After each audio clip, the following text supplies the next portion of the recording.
देखिए डियर, आज का हमारा जो टॉपिक है वो है रिमूव एडवर्ब टू।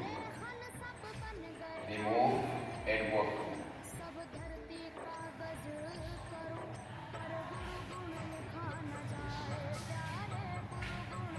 आज हम लोग देखने वाले हैं कि जो हमारे पास सेंटेंस में एडवर्ब टू आएगा तो उस एडवर्ब टू को हम किस प्रकार से हटाते हैं।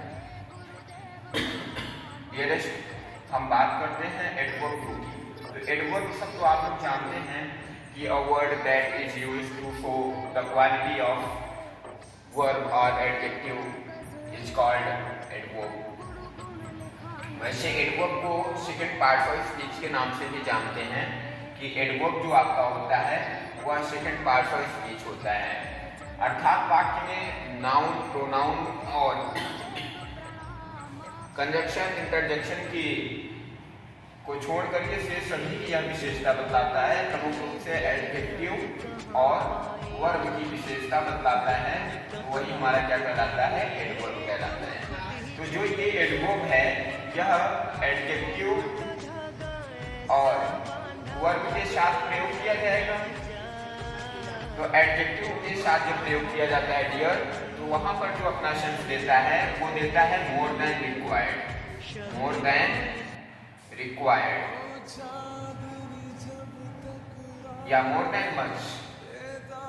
मोर देन मच। और जो वर्ब के साथ यूज किया जाता है तो वहां पे आल्सो का सेंस देता है डियर। तो कहा गया कि जो ये एडवर्ब टू है वह एडजेक्टिव के साथ प्रयुक्त होगा या वर्ब के साथ प्रयुक्त होगा। एडवर्ब के पहले लगाया जाएगा और एडजेक्टिव के पहले एडवर्ब टू का प्रयोग होगा, और या तो वर्ब के पहले वर्ब के साथ प्रयोग किया जाता है।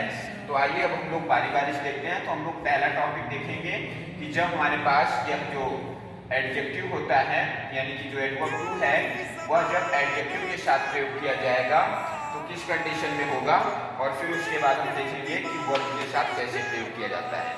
वैसे आपके सिलेबस का बात करें तो यह जो रिमूव एडवर्ब टू ट्रांसफॉर्मेशन के अंतर्गत पहला टॉपिक आपको बताया जाता है, तो वहां पर आपको केवल एडजेक्टिव के साथ प्रयोग होता है, और जब हम नेक्स्ट कॉम्पिटिटिव लेवल पे देखते हैं तो वहां आपको वर्ब लेवल पे बताया जाता है। तो आइए अब हम लोग देखते हैं कि किस प्रकार से प्रयुक्त किया जाता है। तो देखिए डियर, हमने कहा कि हम लोग पहला जो देखेंगे कि वह एडवर्ब टू जो रहेगा वह किसके साथ प्रयुक्त होगा, एडजेक्टिव के साथ। तो एडजेक्टिव के पहले तो कंडीशन क्या होती है डियर, आइए थोड़ा सा जान लेते हैं एडवर्ब टू को। तो यह एडवर्ब टू जब हमें एडवर्ब टू को हटाना ही होता है तो फिर हम लगाते क्यों हैं, क्या कंडीशन होती है, या हम हटाते क्यों हैं। जब लगा रहता है तो हम हटाते क्यों हैं, इसका क्या रीजन है।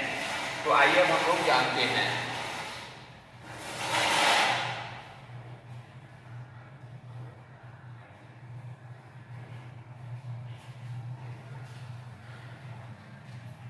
तो क्या कंडीशन होती है डियर, हम लोग जानते हैं कि जो हमारे पास यहाँ एडवर्ब टू होता है डियर, यह किसका सेंस देता है, एडजेक्टिव के साथ जब होता है तो मोर देन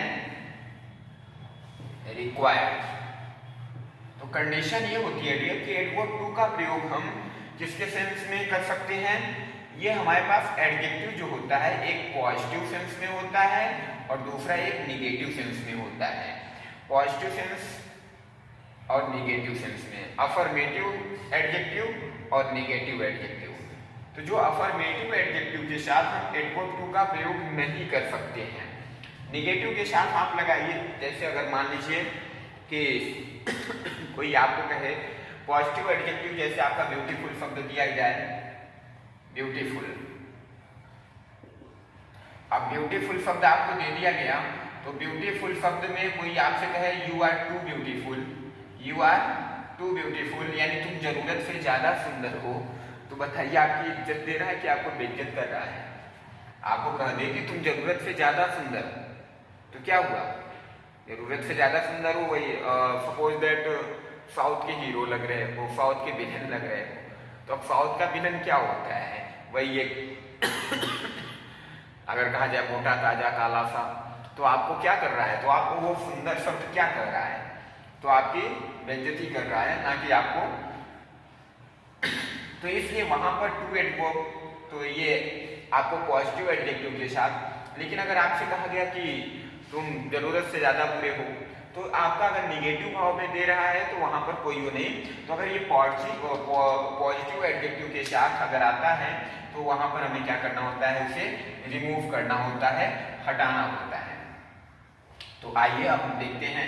तो यह देखिए जो हमारे पास एडवर्ब होता है, यह दो पार्ट में करके होता है। फर्स्ट पार्ट तो आपका आता है कि एडवर्ब टू हो, एडजेक्टिव हो और उसके साथ इंफिनिटिव का बोध हो। किसका बोध हो? इंफिनिटिव, अर्थात 2 + V1 का बोध हो। ये इंफिनिटिव बोला जाता है। क्या बोला जाता है? इंफिनिटिव। आप सभी जानते हैं कि इंफिनिटिव क्या होता है। इंफिनिटिव जो होता है वो नॉन फाइनाइट का पार्ट होता है। हमने आपको एक क्लास में इसके बारे में डिस्कस किए हैं। पिछली कक्षाओं में भी आप लोगों ने पढ़ा होगा 9th 10th में कि इंफिनिटिव क्या होता है। तो नॉन फाइनाइट का 3 पार्ट होते हैं, इंफिनिटिव, जिरेंड और पार्टिसिपल। और इसका जो दूसरा पार्ट होता है, दूसरा पार्ट हमारे पास होता है एडवर्ब टू + एडजेक्टिव। क्या होता है? एडजेक्टिव। यहाँ पर आपका ये इंफिनिटिव नहीं आता है, तो आपको या तो इतने पे इंफिनिटिव समाप्त होगा और या तो फिर उसके बाद आपके पास यहाँ पर फॉर या टू करके आपको कोई नाउन शब्द दिया रहेगा या अदर वर्ड आते हैं। तो वह आपका क्या होता है डियर यहाँ पर। तो ये सेकंड फॉर्मूला आपका बनेगा, ये फर्स्ट फार्मूला बनेगा। अब हम फर्स्ट फार्मूले के अंतर्गत देखेंगे, फर्स्ट स्टेप पे देखेंगे कि किस प्रकार से इसका ट्रांसफॉर्म किया जाता है। तो अब देखिए इसके अकॉर्डिंग रूल नंबर फर्स्ट हम लोगों का बनता है डियर। तो रूल नंबर फर्स्ट हमारा क्या होता है डियर कि पहले आपका सब्जेक्ट होगा, सब्जेक्ट के बाद कोई वर्ब होगी, वर्ब के बाद आपके पास एडवर्ब टू होगा, फिर एडजेक्टिव आएगी और एडजेक्टिव आपकी पीडी में रहेगी, पॉजिटिव एडजेक्टिव, सॉरी पीडी मतलब पॉजिटिव एडजेक्टिव होगी ये। और फिर उसके बाद आपके पास टू आएगा, फिर मेन वर्ब का फर्स्ट फॉर्म, फिर उसके बाद आपके पास यहाँ पे ऑब्जेक्ट या अदर वर्ड के रूप में चीजें आती हैं। तो अब इसका हम जब ट्रांसफॉर्म करेंगे, क्या करते हैं? ट्रांसफॉर्म करते हैं। तो क्या बनता है? यहाँ जो आपके पास सब्जेक्ट है, सब्जेक्ट लिख लेते हैं, वर्ब जो है उस वर्ब को लिख लेंगे, फिर एडवर्ब टू को फो में परिवर्तित किया जाता है, फिर आपके पास जो एडजेक्टिव है एडजेक्टिव लिखते हैं। अब देखिए डियर यहाँ जो टू आ रहा है तो यहाँ से हमारा दैट क्लाज स्टार्ट होता है। तो हम बीच में कंजंक्शन क्या लगाएंगे? दैट लगाएंगे। अब एक दैट क्लाज बनाएंगे। तो दैट क्लाज में जो अब सब्जेक्ट जाएगा, यहाँ सब्जेक्ट आएगा, तो ये सब्जेक्ट जो फर्स्ट क्लाज में आपका सब्जेक्ट होता है वही जा करके यहाँ दैट क्लाज में भी सब्जेक्ट बनता है। फिर उसके बाद यहाँ पर सब्जेक्ट के साथ हम कैन नॉट या कुड नॉट का प्रयोग करते हैं। किसका प्रयोग करेंगे? कुड नॉट का। अब देखिए ये सब्जेक्ट हमने कहा जो फर्स्ट क्लास का सब्जेक्ट होगा वही सेकंड क्लास में दैट क्लास में बनेगा, और यहाँ जो वर्ब रहेगी इस वर्ब के अनुसार कैन नॉट या कुड नॉट। अगर यहाँ वर्ब आपकी प्रेजेंट में होती है तो हम कैन नॉट का प्रयोग करेंगे। कैन नॉट में क्या प्रेजेंट होने पर हम कैन नॉट, और अगर यहाँ वर्ब पास्ट टेंस में होती है तो हम कुड नॉट का प्रयोग करते हैं। इसका प्रयोग करेंगे कुड नॉट का। किस टेंस होने पर? पास्ट टेंस होने पर।